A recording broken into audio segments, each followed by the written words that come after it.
The problem with modern MMOs. The problem with modern MMOs is they suck. That's what the problem is. What's this video here? Nostalgia goggles is a metaphor often used to describe a person's distorted view of how something in the past was actually much worse than they believe it was. Let's use Dragon Ball here as an example. Back when the anime was initially licensed for distribution within North America, the Ocean Group was brought on to dub it into English, with a lot of viewers being introduced to Dragon Ball via that specific cast of voice actors. Something wrong? You seem like you're under a lot of pressure. What is it? You seem like you're under a lot of pressure. Later, when Funimation acquired a license to dub that into English, even though the funny dub ultimately ended up being exponentially more professional and much closer to the original Japanese translation, people were left of the opinion that the Ocean dub was superior. And as such, many people consider fans of the Ocean dub to be under the effects of nostalgia goggles. This also applies to video games and more specific. It's because that's what they remember, right? It's like, it's the same as like the Final Fantasy language. Like they say, pray return, I will speak with you anon. Like nobody talks like that ever, but it creates like this really weird, it's like Dark Souls is another thing, right? Is it creates this like, this universe, this alternate reality where people speak completely differently, and it helps disconnect you from reality. It helps disconnect you from the real world, and it takes that immersion one step farther. MMOs. You've probably heard people continue to reminisce over how amazing Vanilla WoW or maybe even Ion 1.0 were. These were games that were released over a decade ago, back when new MMO releases were common and varied quite significantly in terms of quality. Bro, that it's so funny for me to see this. What is this? Like literally, this looks like somebody's like sophomore project for gaming school of recreating Mulgore in Unreal Engine 1. Damn, bro, this shit looks like garbage. Even though there were hundreds of MMOs released between 1995 through 2021, there exist several that truly stood out, that not only captivated the MMO audience, but also went on to stand the test of time. Games like Meridian 59, Tibia, Ultima Online, EverQuest, Anarchy Online, Dark Age of Camelot, Tibia, Ultima Online. See, you don't even know what these games are unless you live in a house that has tinfoil on the walls. Like, if you don't have tinfoil on your walls, you don't know what any of these games are. EverQuest, Anarchy Online, Dark Age of Camelot, RuneScape, nowadays, Online, not back then, Eve nowadays. Online, Lineage 2, MapleStory, Mabinogi, World of Warcraft, and much more recently, titles like Guild Wars 2, Final Fantasy 14, and The Elder Scrolls Online. These are all MMOs that offered experiences of an entirely separate caliber to what was available at the time. Which leads me to the topic of this video. Older MMOs are better than newer MMOs. Because developers back in the earlier days of the genre's inception cared more about making their dreams a reality, creating worlds that could stand the test of time. These days, developers care more about creating a game that looks pretty and promises the world, yet fails to deliver any of it. This generation is full of bait-and-switch MMOs. MMOs created with the sole intention of making as much money as they can before ultimately shutting down. Who here recalls when the free MMO Elite Lord of Alliance shut down? What about when they relaunched as Warlords Awakening, requiring players pay to play the game as a buy-to-play MMO? What about Bless Online's free-to-play business model across Korea, Japan, and Russia, yet buy-to-play business model for us over here in the West? Or Celia Online being free within South Korea? They do that in a lot of places. Like, they're probably going to do that with Lost Ark too. I actually was going to watch a video about Lost Ark today and look into that, because apparently Lost Ark has been growing month after month.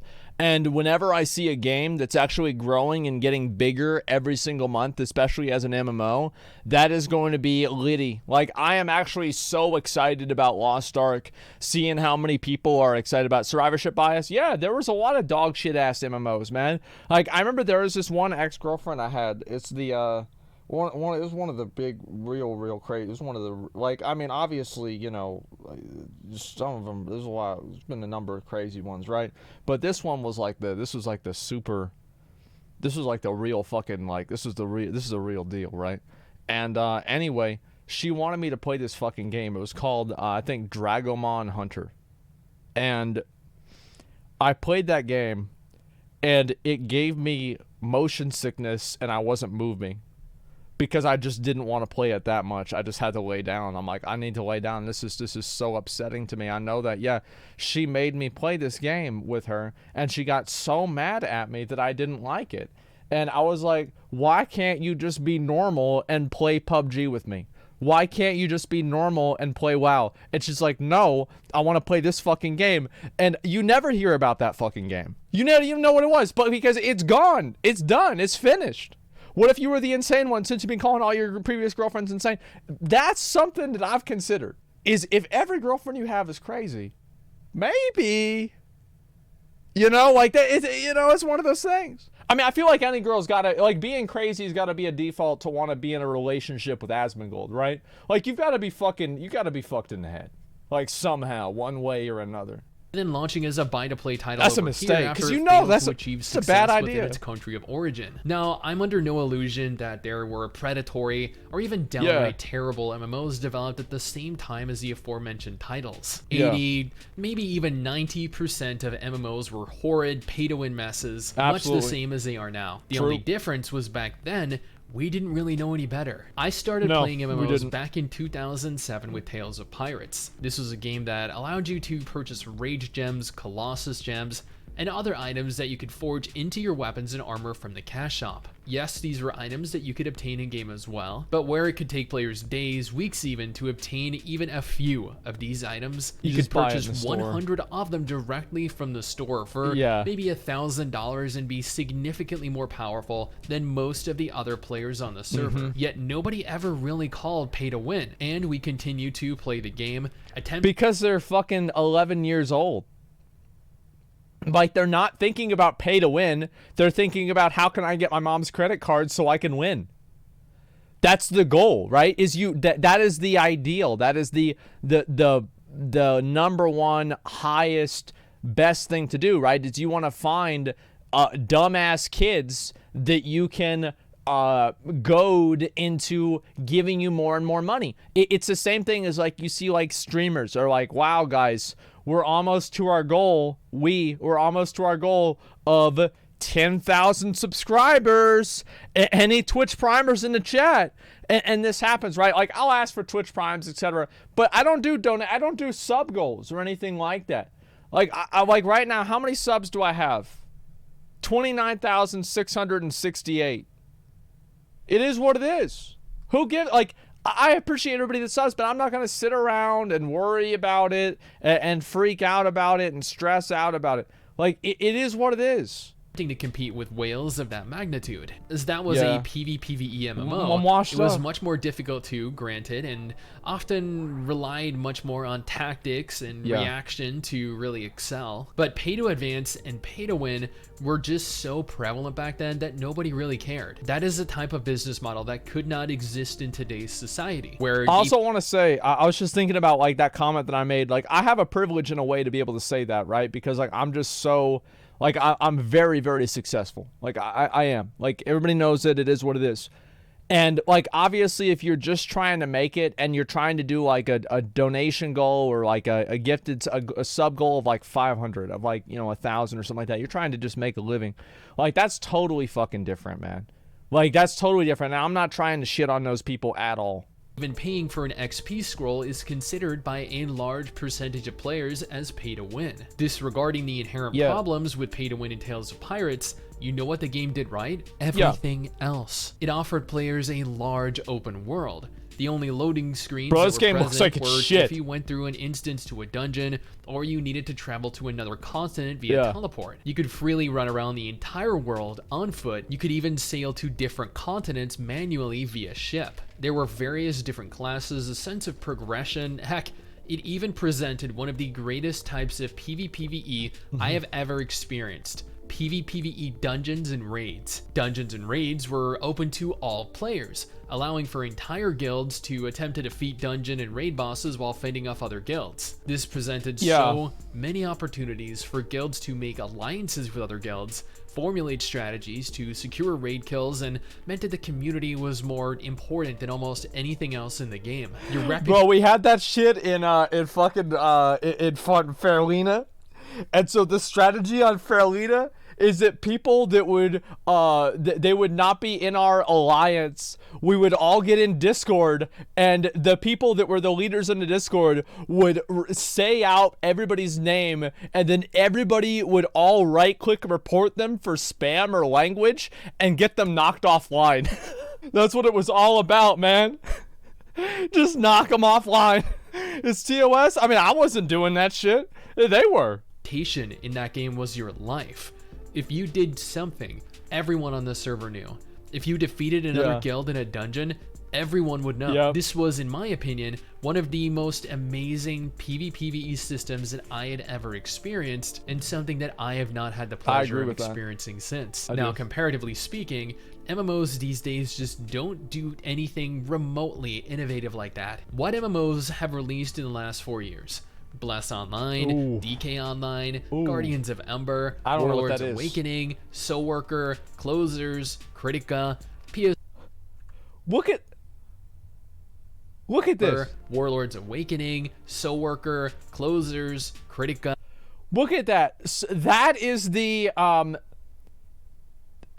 if there's an MMO that has this as the cover art, I am going to assume it's a bad MMO. Like, I'm just going to assume it's bad. Because, like, if the only positive thing you have about the game is you can have characters in there that look hot, it really just doesn't excite me that much.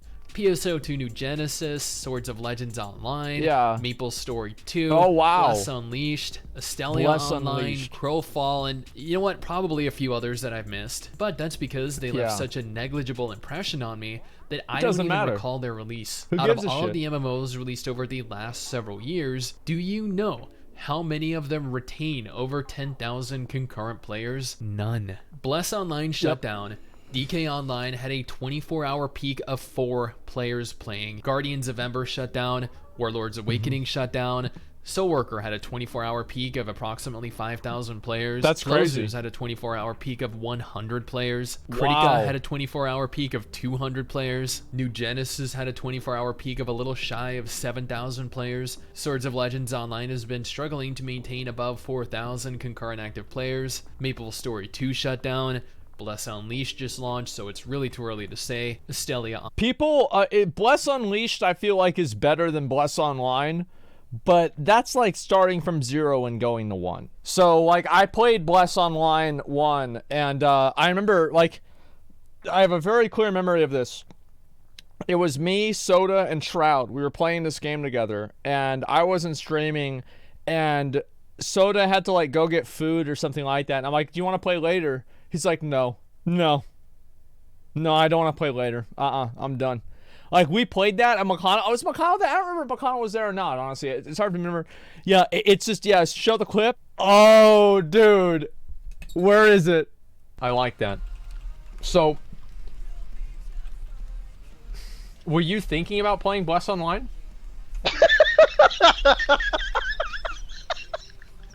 Was I thinking about playing some weave shit? No, dude, I ain't played a weave shit. 150 bucks. Soda bought it. He bought the expensive edition. Me, the smart one, I only bought the $80 edition, okay? Shit, me, dude. Are you telling me it costs 150 bucks to start playing the Get out of here, dude. Who actually... The funny thing is, like, McConnell's been consistent. He didn't want to play that because it was a weeb game, and now he doesn't want to play Final Fantasy because it's a weeb game. Online shutdown, Crowfall. Well, you can Google around for the drama surrounding that game right now. The reason these MMOs have failed is down to the fact that at the end of the day, they're just not doing anything to set themselves apart from the rest of the competition. Who wants to spend their time in a new tab target MMO with worse combat than WoW or Final Fantasy XIV, not to mention a fraction of the total content? Or better yet, who wants to dedicate their life to a game that's entire endgame consists of running the same single raid and 2 dungeons? Because let's be honest here, the funny thing about that is that's why Diablo 3 is dead. It's because the whole fucking progression system of the entire game is running the same thing over and over. Like, and WoW is the same thing. It's the same fucking problem. And the thing is that New World, I hate to say it, I love New World. I am so excited to play New World. Whenever New World comes out, I might have to take a break from streaming after people stop wanting to watch me hit rocks and hit trees. Because I'm going to get every skill in New World up to max skill. I'm going to get everything up to max, and then I'm going to quit the game. I'm going to beat the game, I'm going to quit. Done. MMOs all have the very same issue. Eat it, delete when it. they launch. They do not really have much, if any, endgame content at all. Yeah. MMOs slowly build up content as they continue to exist. Final Fantasy XIV, Guild Wars 2, The Elder Scrolls Online, they weren't all filled with endless time sinks like they currently possess. Yet players expect new MMO releases to have the same level of content. I mean, let me take a moment here to impose this question. Would you stick around in a game when there is nothing to do once you hit level cap? You wouldn't, right? I've done that before. I mean, the thing is, yes. The answer to that is yes, because the something to do becomes the it becomes just like having fun, playing with your friends, and it's the social structure of the game. For example, there are people that play Final Fantasy that don't raid. They don't do dungeons. They just like their level, like they play the game all day, every day, and they have for years, and they don't even have a level 80 character because all they do is sit around and roleplay with each other and dress up their character. That's it. You'd grow bored rather quickly, and you'd move on to something that can retain your attention. New MMOs won't be able to do that. Not to the same degree already pre-existing established games can, which leaves the games and subsequently their worlds entirely barren. But the reason for this is because once again, the MMOs specifically are doing nothing innovative to set themselves apart from the rest of the genre. Dude, if an this place MMO looks so legitimately cool. provided something exponentially different to anything else available, people would flock to it in droves. Take Black Desert as an example. Black Desert is arguably one of the best looking MMOs in the genre. It also has some of the best... It used to be, man. Like, it used to be. The thing is, Black Desert, whenever it came out, was spoiler, and not spoiler, boys, like... Spoilers require context. If there's no context, there's no spoiler. So Black Desert, whenever it came out and it went into the what do you call it, fucking American realm, I went and I played it a lot. I loved Black Desert. It was so fun, but it was pay to win. And also, it wasn't really pay to win because it's like kind of a cap on how much you could pay in order to win. But it was still like you had to pay money for it and shit like that. And on top of that, it just kind of sucked. Like it just, I don't know. Like, I love the combat in the game. There were so many good things about BDO, but there was also a pretty good amount of bad things too. Action combat within the genre to date. I love the action combat. With fun combat enough to warrant the active participation. Oh, bro, dude, I leveled to of 50 players, here. especially given that it's a buy-to-play MMO.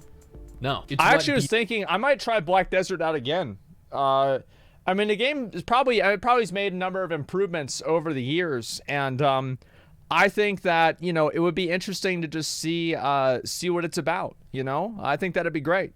Video offers players concurrently to the combat and appealing aesthetic that truly make this game a remarkable experience. A very appealing An enormous world filled with content, varying monsters, things to see, exploration, world bosses, PvP, life skills, sailing, the sheer freedom to do what you want at pretty much your own pace without the overwhelming pressure of remaining competitive by running weekly raids with groups of players to keep up with the item level grind is something I used more to kill developers these should too. take note of. By providing The players chimeras. so many unique facets, so many different methods Holy to entertain themselves, they've created a game, a world for players to enjoy that is different to the traditional MMO formula. But the vast majority of MMOs, and by association, BDO ad? Nah, bro. I thought like BDO. Listen, I don't want to take too much of an aside, right? I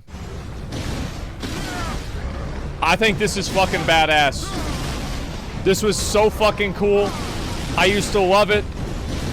This was amazing, dude. FPS, yeah, obviously video fucking sucks. But whenever you're playing this on something that's not a Game Boy Advance, it actually is very nice to play. Holy fuck. MMO developers no God longer damn. seem to possess the same levels of passion It was that really developers cool, from decades ago did. During the genre's inception, every developer wanted to bring their vision to fruition. They wanted to leave their mark on the genre. They wanted to build on it, establish themselves as one of the founders, to have their name, their game, go down in history, to leave a legacy. And many MMOs did. Many developers did. Yeet. Richard Garriott, Raph Koster, Brad McQuaid, Jeff Kaplan, and even the legendary voice of Thrall himself, Chris Metzen, are all people that instantly spring to mind. Their passion, their visions, helped shape the entire genre that we're all a part of today. Take a look at MMOs released within the last decade and tell me how many of the names of the developers you recognize. Now, this is not a direct attack on new MMOs or current generation developers. There are some fantastic ideas in place, like Blue Protocol, Ashes of Creation, New World, right? I want to play Blue Protocol, but I gotta tell y'all, that shit's a weeb game. Like, you guys think Final Fantasy's a weeb game? Man, like, this one is a whole other level. It's a whole lot. League MMO and Arcade 2 coming in the future. These MMOs might revolutionize, might revitalize the genre. They might offer something entirely different that takes the genre by storm, leaving all of the competition in the dust. It's unlikely, but it is definitely plausible. The passion that was once a major selling point for the genre just does not seem to really be present anymore, which kind of echoes throughout the player base as well. Players are, more or less, sick of new MMOs because they're just so generic. They last a week, maybe a month if we're lucky, and then they just go and fade into memory. MMORPG. I have no problem. Like, I always like playing new MMOs. That's the thing, is I love whenever I can play a new game and like have that fresh experience. Even if it's just for a few days, it's fun. Because like, really, you go and you buy a game at GameStop and you come home, how long are you going to play that shit before you're like, okay, it is what it is? Not that long. And so even a bad MMO can still be good. I'll be right back. Wash your hands. Why would I do that, dude? Why would I wash my hands, dude? I got a clean dick. Why would I do that? These just no longer seem to possess that same sense of longevity that they once did. And that's a shame. In 2021, moving into 2022, the MMOs that I am actively playing are Final Fantasy XIV, which released back in 2013, Guild Wars 2 that released back in 2012, and the odd free MMO here and there merely to obtain footage for videos. That is the state that the genre is in right now. There's just nothing that really captivates or truly excites players at this point, or in the immediate future. Genshin managed to for a few months, and while there are still millions of active players playing that game, at the end of the day, we all want a new MMO to play. Blue Protocol, Tower of Fantasy, Ashes of Creation, New World, maybe something entirely new, yet unannounced, who knows. But at the end of the day, the reason we are all playing old MMOs like WoW, like RuneScape, like Final Fantasy XIV is because they are just better than their newer alternatives. There's absolutely It's because most games that come out are bad. Like, you guys always think, oh man, remember back whenever games used to be good? Remember back whenever games used to be good on the GameCube? No, I don't fucking remember that, because I got a million games on the GameCube that were dog shit. It's you don't remember the bad ones, but you do remember the good ones. That's what it comes down to. That's what it really is. That's what I think. Yeah, you remember all the bad games. You remember all the good games, but you forget the bad ones. And there were a lot of bad ones. Discussion, no argument that could prove otherwise. Yep. I'm gonna make it. Yeah. I mean, to me, like, I think it's a good video, like, for sure. The problem with new MMOs is that they have no depth to them. The combat is usually bad. The progression system usually involves paying real money. And on top of that, the gameplay sucks. That's why they're bad. It's not that complicated. It's not that hard to understand. Need a Valheim-like MMO? No, we don't need a Valheim-like MMO. We need the Valheim devs to get their head out of their ass, fix the fucking online netcode, allow modding, and let people go wild. That's what we need to do. We don't need to make a new game. We've already got it. Valheim's there. Just fix the fucking game, fix the netcode, and then let the game go and do what it's gonna do.